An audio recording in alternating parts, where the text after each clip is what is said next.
In the summer of 1245, a Franciscan friar was riding east. Europe was 2,000 miles behind him, his eventual destination many more miles ahead. He carried letters from the Pope.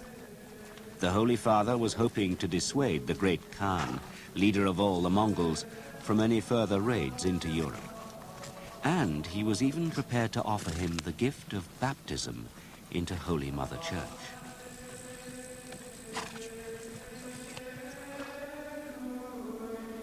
In the Europe which Friar Carpini had left behind, prayers were said almost constantly. The plea was always the same: deliverance from the Mongols. Only 4 years before, the Devil's Horsemen had annihilated both the European armies set against them. But it was more than a military disaster. It was a shattering psychological defeat for which Europe was profoundly unprepared. The church was the center of all learning, yet to even the best informed cleric, the lands to the east were a total mystery. They were peopled by strange, fantastical creatures.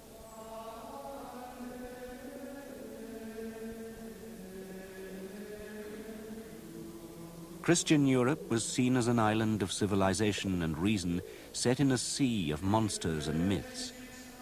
When Europe encountered the Mongol hordes, the experience merely confirmed the horrors of the unknown.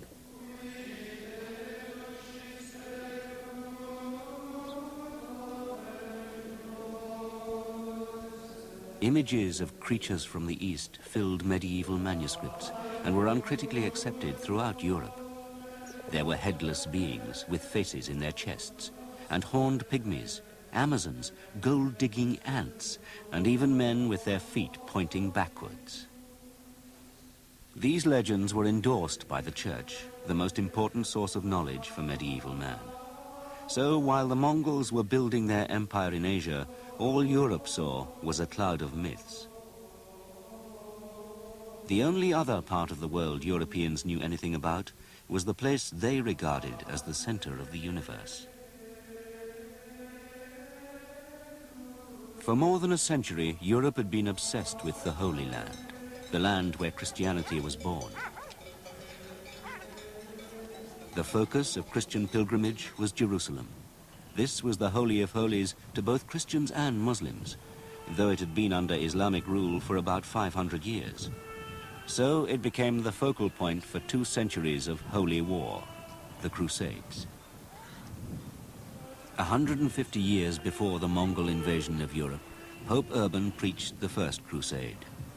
Soldiers of Christ were promised a place in heaven. They set out to destroy the infidel and to regain this holy city for Christ.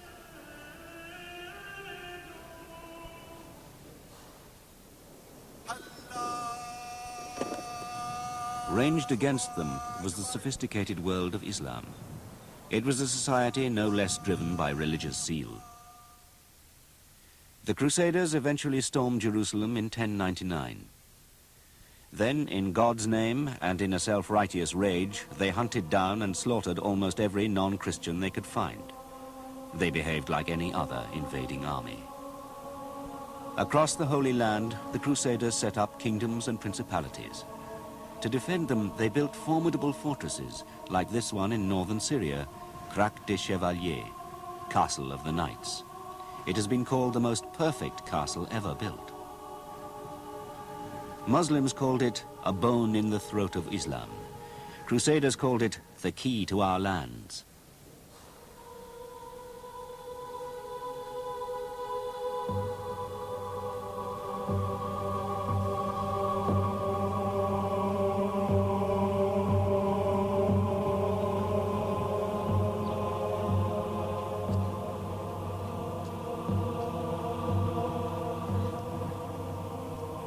But the Christian God's protection of the Crusaders did not last. Under the great Muslim leader Saladin, Islam won back its lands. And although Crac des Chevaliers held firm, Jerusalem fell to Saladin in 1187. Islamic supremacy had been reimposed 88 years after Christians had taken the holy city. News of the loss of Jerusalem horrified Europe. It was said that the true cross had been lost in the battle. The ailing Pope allegedly died of shock. Europe was in mourning.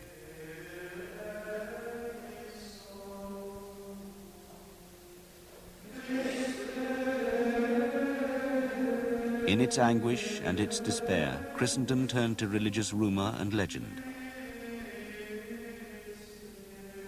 A myth had arisen around a mysterious and marvelous figure who held sway somewhere in the unknown lands of the farthest east.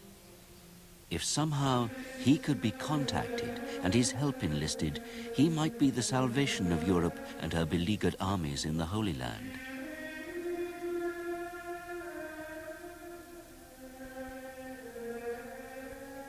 Prester John, a priest king, ruler of all the East. This was Christianity at its most wishful. The stories about him probably came from ancient legends of the Magi, wise men of the East. As reports appeared in letters and chronicles describing this Christian king in the Orient, hope grew. Jerusalem and the Holy Land could be retaken.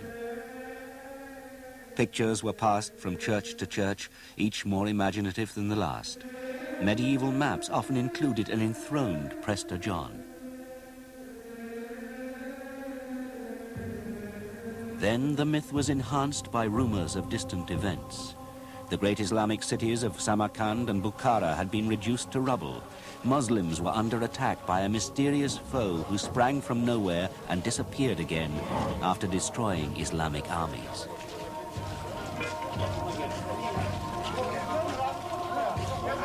Muslims were dying, and if someone was killing the infidel, it had to be Prester John.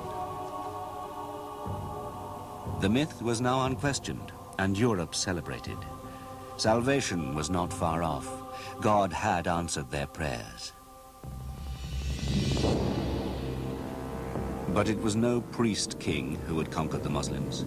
It was Genghis Khan and his hordes.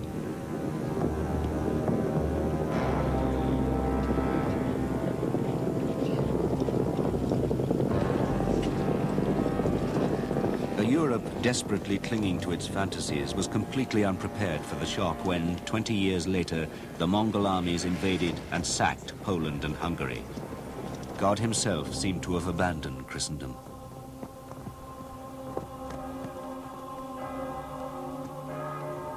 The tragedy was beyond comprehension. The end of the world was come. For Christian Europe, if the Mongols were not the savior, Prester John, then they were the Antichrist, the harbingers of Armageddon itself. The church claimed these devil horsemen were divine punishment for the sins of man, none other than the foul people of Gog and Magog, servants of Satan, who would be let loose at the end of time. The medieval chronicler and monk Matthew Paris claimed that the Mongols ate their prisoners, and this was accepted as fact, even though most Europeans had never actually set eyes on a Mongol. We shall send these Tartars back to hell where they came from, or they will send us to heaven, which awaits the chosen. But Armageddon was postponed. The Mongols left Europe after the death of their great Khan, Ogadai.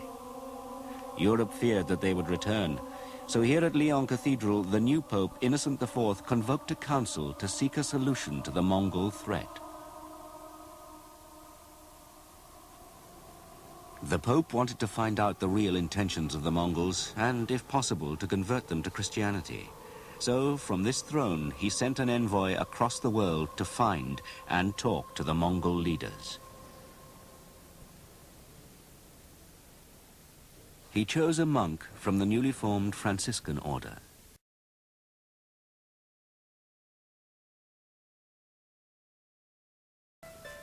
Thus it was that, in the summer of 1245, John of Plano Carpini, a 65-year-old friar, set off for a destination which lay far beyond the limits of the then known world.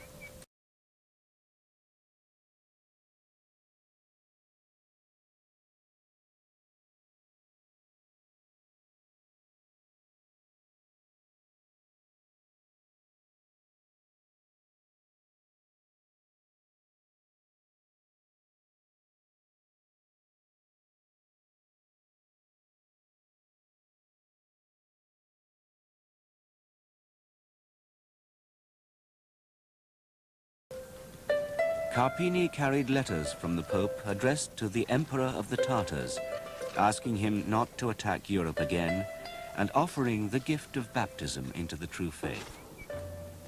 Carpini was also ordered to observe everything he could about the barbarians, their customs, their dress, the size of their flocks and herds, how they lived, how they fought, everything.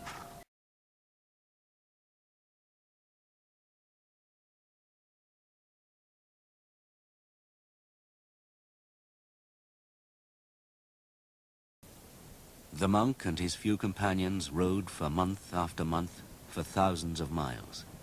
It was summer when he started. He was on to the Asian steppe by the autumn, and then the winter came. At times, food consisted of gruel cooked in melted snow.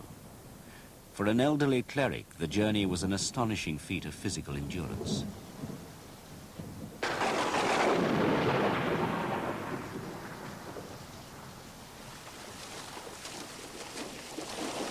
Carpini saw many strange